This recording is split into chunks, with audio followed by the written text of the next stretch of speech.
From the Highlands of Zone 4, it's a brand new episode of There Can Be Only One. Break out the shillelaghs and get me a pint! Here we are, born to be kings, we're the princes of the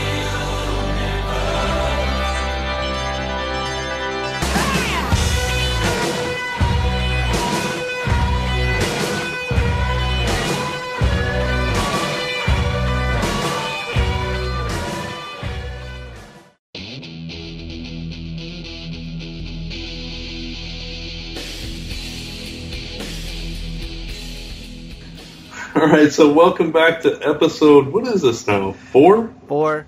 Episode 4 of There Can Be Only One. The 0 episode throws me off, so it's technically 5. So, yeah, episode 4 of the podcast dedicated to everything Highlander, specifically right now, Highlander American Dream, the comic from IDW, which is just at their penultimate issue now for this miniseries, yeah. Oh man, this book, man, I tell you, if IDW does not pick up an ongoing, I mean, I know we still have one issue to go, but if they don't pick this up, or at least do another mini after this, they're doing themselves a disservice. I feel like this is a really strong book, and I haven't read any of the other previous Highlander books, but this book just keeps getting better and better, and I like this book a lot, and we'll get into it as we get into the book, but hats off to IDW, hats off to Brian Ruckley and Andrea Muti. This book is really, it's a joy to read every time I read it, honestly. Absolutely, and I would be totally cool if they would just do a mini-series every few, like take a break in between. Right, and then come back with, minis. Yeah, I agree with you. Hey, if that's how they do Saga, Birthright, and everything else over at Image, they could take a break and come back with another Highlander mini. Maybe next time do a Duncan mini. Yeah, that would be awesome. I'd be down for that. So, hopefully. And you already mentioned the creative team, so that's cool. Yep. So we can dive right into this issue. And we picked this issue up in 1955 Manhattan. Yep, which was actually told to us this time. It was in the big yellow box, right at the beginning of the issue. Right, exactly. So we are fully aware of the time period here, and we're right in the middle of action as Vazilek gets hit by a car and just walks away like it's nothing, which was kind of funny, actually. I like that. And then later on in the issue, just throwing little tidbits, and then we'll go into the full issue, but later on in the issue, he's got a motorcycle, and Connor says, "You look like an idiot." It's just nice little touches like that, I think really made the charm of this particular issue. Oh, yeah, definitely. One thing that I gotta say was a little bit unbelievable, actually, was right after that, where you have Hook running on the Manhattan Bridge with a machete, and you got Connor chasing after him with a sword. There ain't no way in hell that would happen in New York. I mean, pre or post 9/11, there is no way. You call the police, they'd already be there on the bridge, stopping both of them. Yeah, I mean, it's 1955, so things may have been a little bit different, but yeah, I agree with you. There's police all over the place. They would have been chasing them down. You're right. And the people were watching too, and they were just like casually talking about being immortals and whatnot, and I'm like, yeah. Okay, the world knows now, I guess. Yeah, so not a perfect book, but a really enjoyable one. That was my favorite scene in the book, though. The fight on the bridge was one of my favorite scenes. Yeah, and it's interesting to me that Hook was just like, he was different in this issue. It wasn't like totally confident and murderous. It was like, oh man, but he turns out to be, the same. You know what I'm saying? It's like he was like, oh, he wasn't why won't you leave me alone, man? Exactly. Yeah. Instead of being like the insane one trying to kill everyone, now it's like, just leave me the hell alone and let me be a murderer and don't bug me and I won't bug you. Yeah, exactly. Then I love the joke about the river, the East River. Yeah. Somebody needs to clean that thing up. Well, they never do. I was like, why the hell would Connor... Hook, spoiler here, Hook jumps into the East River to escape Connor, and Connor just jumps right in after him, and I'm like, really, Connor? Really? What are you going to do, fight underwater? You're immortal. It's not like you can breathe underwater, but that's totally 100% Connor McLeod right there. Yeah, well, he just die and wake back up. Keep dying if he can't get out of the water fast enough. That would be horrible. Imagine living immortally underwater, drowning, over and over. Yeah. Oh. So after that whole scene, we jump ahead 30 years to 1985, Lower Manhattan, which is right before the movie takes place and right where this whole series started. Mm-hmm. And we find out that the scale is something Vazilek left for Connor after he departed. Yeah, he's always talking to me even when he's not here. And we see a very aged agent. Was it Highsmith? Yeah, So, he was part of the FBI. I guess he's one of the first wave of Watchers. Yeah, he must be. He may even be the first. Maybe. The way it was talking, because it was like, this guy is funding his research into this, but he still thinks he's a crackpot. So it seems like he's at the very beginning of this. He's the one, starting this all because of this, this mystery that he's on to that nobody quite believes. Yeah. And then, of course, the beginning of the Watchers. Yeah, it very well could be. And then, of course, the cliffhanger. Mm-hmm. Which leads. I don't even want to spoil the cliffhanger, to be honest, because I feel like you get to see it. If you want to know what the cliffhanger is, Hook gets in touch with somebody, but if you really look at the cover for the next issue, it kind of gives it a little bit away. Okay. I haven't looked at it yet, so I'll take your word for it. But yeah, it's interesting. I mean, Hook comes back into play in 1985. So after all this time of missing, he's back, and let's just say he contacts somebody, and we'll leave it at that. Which is interesting and leads right into these events. And of course, we got one more issue to go, and then that ends kind of the prologue for the first movie. Mm-hmm. So.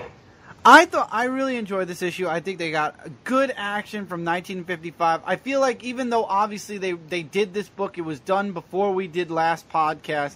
I feel like they knew what they did in issue 2, and they made sure to start this book off explaining exactly what time and where they were at, because we were questioning that in issue 2. Were they in 1955? Were they in 1985? Where were they exactly? I like that they did that here. I like the fight on the Manhattan Bridge, even though, again, this is a comic book, though. Things don't have to be, strict on rules like, oh, those people were there, they're going to know. No. So, I mean, it's just funny to me because I live in New York, it's just funny for me to see a guy with a machete and a guy with a katana fighting on the Manhattan Bridge and think, oh, gee, if this was nowadays, the cops would be all over that. I mean, you're talking SWAT team and everything, regardless. Yeah. Oh, of course. I mean, yeah. And obviously neither one of us know what it was like in 1955.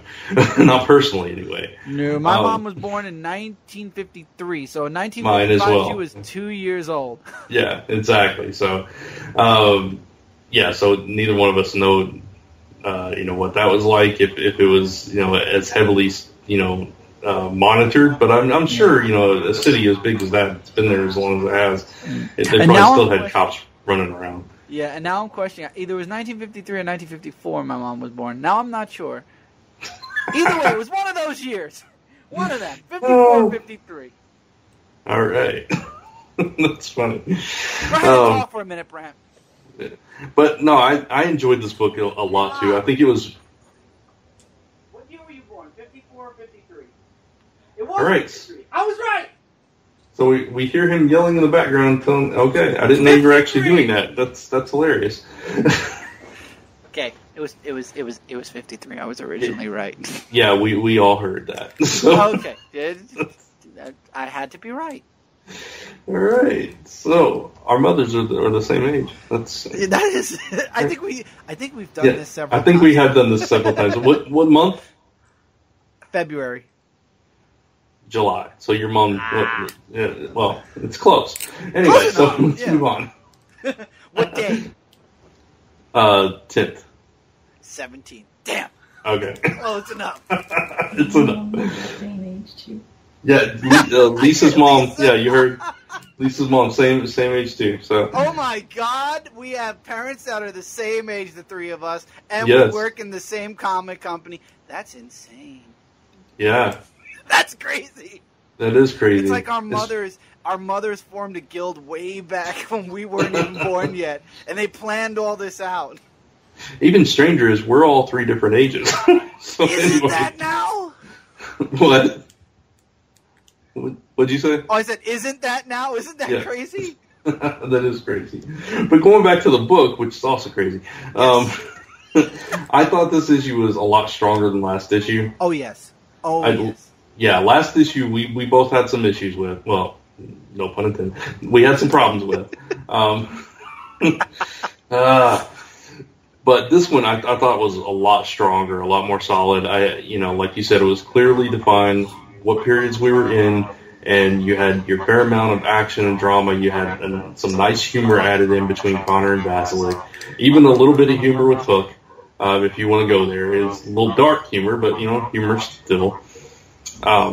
Then the whole mystery with Highsmith and, where that's leading and all this stuff. I thought it had a lot of little Easter eggs for people that are fans of the Highlander movies.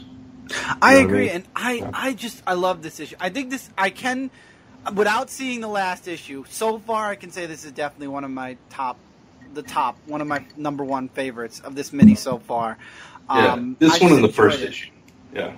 Yeah, exactly. You hit the nail right on the head. The first and this issue were my favorites, and this one, the action, I felt like I was watching a Highlander movie or episode. It really it played out and worked perfectly. You got that segue back to 1985, where now you know what happened in 1955. You know Vazilek left, and now you're back in 1985, and Vazilek found Hook again, and he's in Jersey, and they're going, and Vazilek cannot fight for spit. I will say that. I believe Connor when he's like, you can't win this fight. So Connor's going to go with Vazilek, but now you've got this other person that Hook is trying to bring into the fight that obviously will then lead into the movie, and it's like, whoa. Yeah, exactly.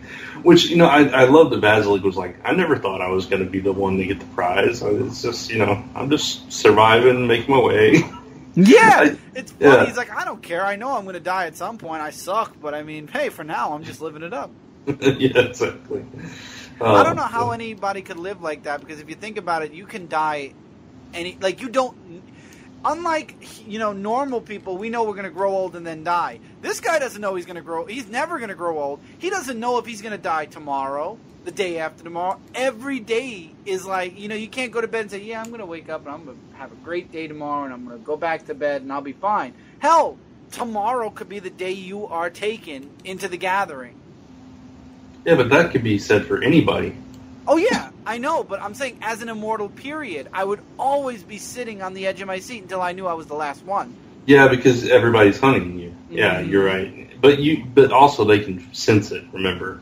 Right. Exactly. So, I mean, yeah, I would imagine the way they sense it, they'd probably be woken up out of a dead sleep. Be like, oh, trouble's it's like a super spidey sense. Exactly. Yeah, no, I don't know. I don't like that. I wouldn't like knowing that, hey, I can live forever as long as I don't bump into another person like me who'll try to kill me. And then I won't live forever. But, I mean, then you're going back to the basic principle of whether you live your life in fear or not, and that's mortal. It's you could think like that. Oh well, I could get mugged today, or I could get hit by a car, or blah blah blah, whatever. Right. It's the same concept. So it's interesting that even as immortals that they're have mortal. That same danger. Yeah, right. Exactly. They just happen to be able to live as long as they don't get chopped, their head chopped off. Yeah, and I think they did a decent job of kind of conveying that in this book.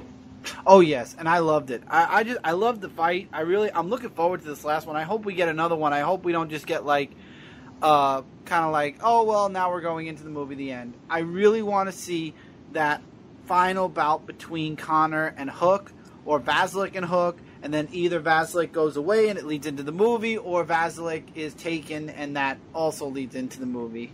Mm-hmm.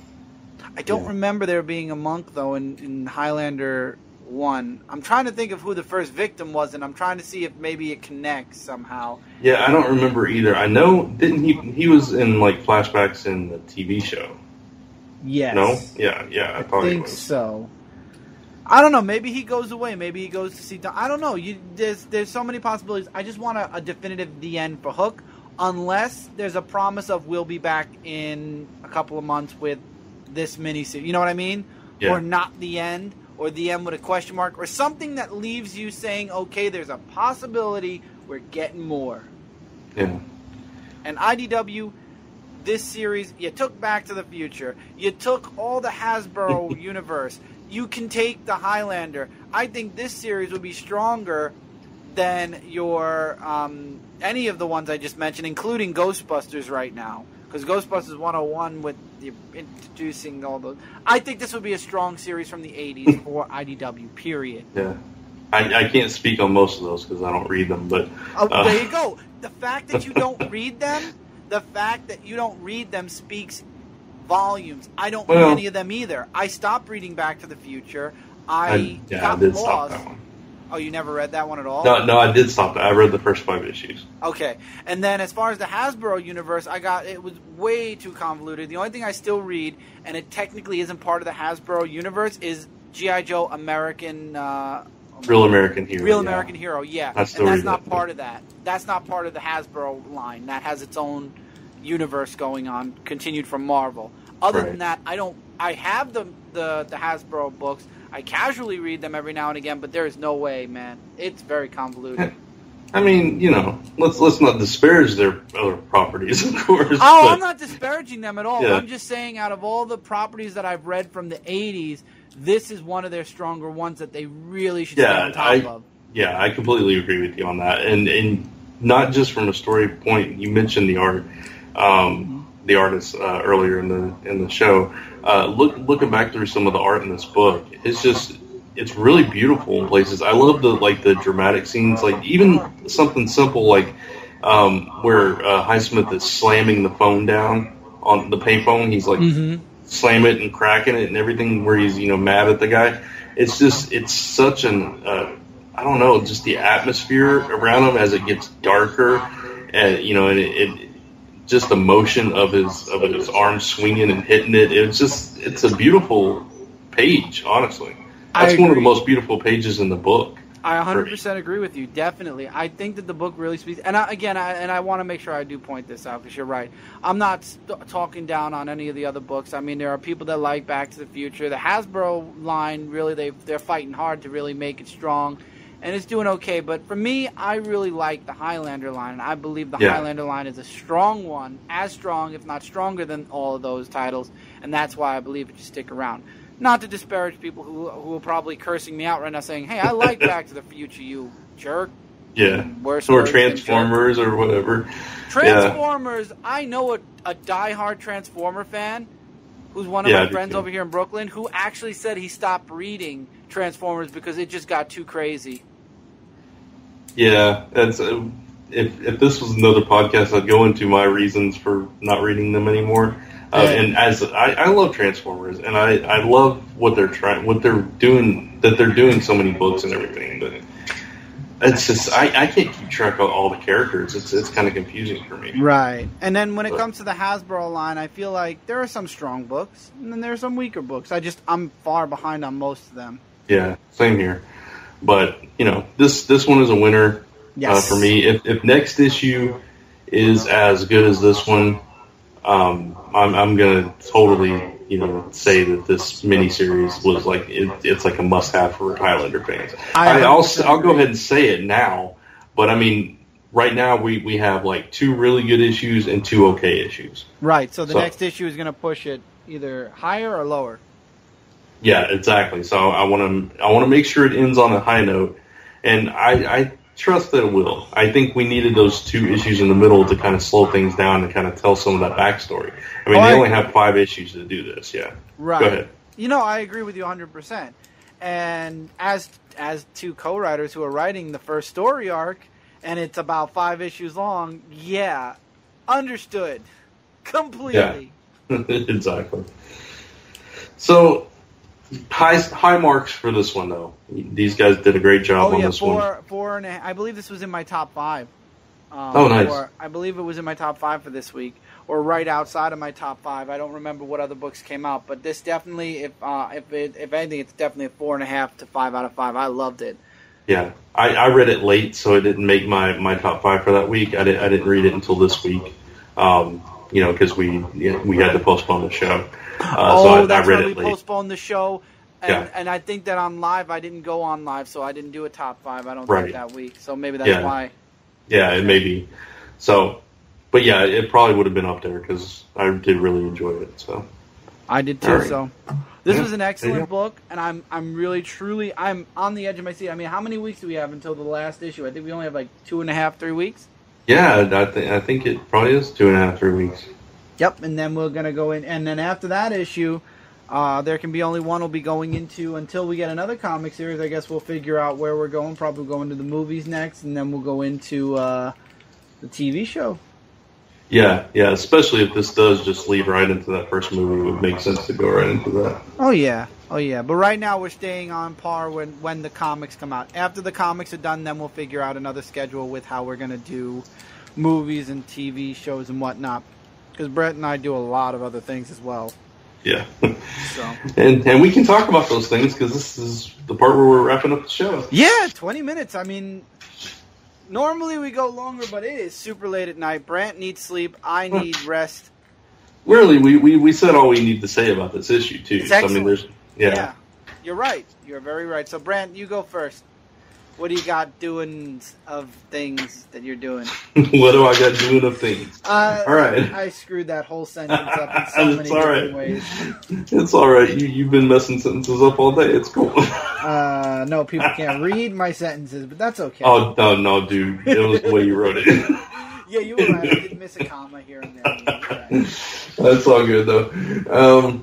Honestly, this next week, I am still out of town, so things aren't moving along as fast as they normally would. You and I are hoping to do a Chris and Brant show, but yes. we're playing it by ear.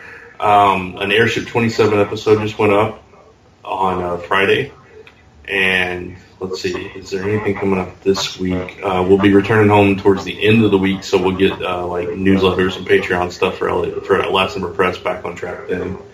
And yeah, I mean, I'll be on the live show this Tuesday. So that's really it for me upcoming. All right, so for me, I'm doing E3. I'm not sure. You guys will know by the time you're hearing this because this will probably be going up Monday. I'm not sure if I'm going to do a live reaction video to the conferences, or I might do what I'm doing with like EA and just writing down all the stuff that really interests me and then do a recap instead and recap the conferences. Because I don't know, because the times for the conferences, they're in California, and the conferences I want range anywhere from 5 o'clock at night to 12 o'clock in the morning. So I'll probably end up doing a recap for all the shows instead of doing a live show this time around. I think last year, I'm trying to remember last year, but I don't think they were as late as they are this year. Because Sunday and Monday I've got 2 shows each day, and each day it's 5 o'clock, 12 o'clock in the morning, which really goes into Monday, and then Monday's 4 o'clock and 9 o'clock. So, I don't know, but either way, we'll have a recap or a live stream, reaction, but I'm really leaning towards the recap just because I just don't see the live streaming times, and so it's going to be insane for some of those. Yeah. Looking at it now. But look forward to Brant and I, not next week, sometime in the future, doing a hit points where we'll recap the entirety of E3 and what we like. This is after Brant gets back from his vacation, and he actually gets a chance to catch up, because I don't think you're going to be watching E3 live, right, Brant? No, probably not. I probably won't have a chance to. Right, so he'll have to catch a lot of stuff post, and we'll do a hit points, or if Brant, doesn't get a chance to, I'll do it. We'll figure something out where there will be a hit points based on the stuff that comes out for E3, but I would think that, Brant, you'd want to put in for, what comes out at E3. Yeah, we'll see what we can work out. Absolutely. Right, exactly. And then this week I should be on Frontline Live. This is a very, very, very busy month. Cindy's going to be going away. Ironically, it's a vacation month for everybody, apparently. So that's going to impede a lot of my work online, because I'm not going to have the backup. So I should be on this Tuesday for Frontline Live. Dark Avenger Live should be back next Friday. We had to cancel this past Fridays. And yeah, we'll just see how the rest of the month goes. I'm playing this month by ear. It's just a really hectic month on the days where there are shows or whatnot. So just got to play it by ear. I feel like I'm forgetting something. Celestial Falcon is out. I know that you guys saw the Q&A live show. Thank you guys for the support. If you'd like to grab it, etsy.com/LastEmberPress. There are a ton of books on there, as well as Celestial Falcon, to check out. Hopefully you guys will grab a copy, enjoy it. There are a few reviews out right now, a couple of unboxings out there right now. I'm really happy, and I hope that anyone who hasn't had a chance to read Celestial Falcon issue 1 will be able to read it soon. I believe it will be on Kindle soon-ish. Not Yeah, sure we're when. working on it. Yeah, exactly. Working on it. So that's that, and that's all I got. I'm up in the air this month. It's just a hectic month. I'm trying to think of all the other things, but it's just a hectic month. I'm a big question mark. I should have at least one review up every single week, at least. I'm probably only going to be doing one review from now on a week, just because it's summer, you know, and when summer hits, that's when all the crazy and stuff happens, and vacations and going out and whatnot. So there's that. Yeah, so just follow us on our social media and on Comic Frontline social media. There is a live stream schedule on comicfrontline.com. You can keep up with every live show we're doing. And you can just, you know, like I said, watch our Twitter and Facebook, and you'll hear everything going on, and Zone 4s as well. And if you want to contact us, zone4podcast@gmail.com. There you go. So we are heading out of the Highlands, and we will be back hopefully in a couple of weeks to wrap up this book. Absolutely. So until then, take care, everybody. Bye. Bye, everybody. We've got to be the rulers of your world.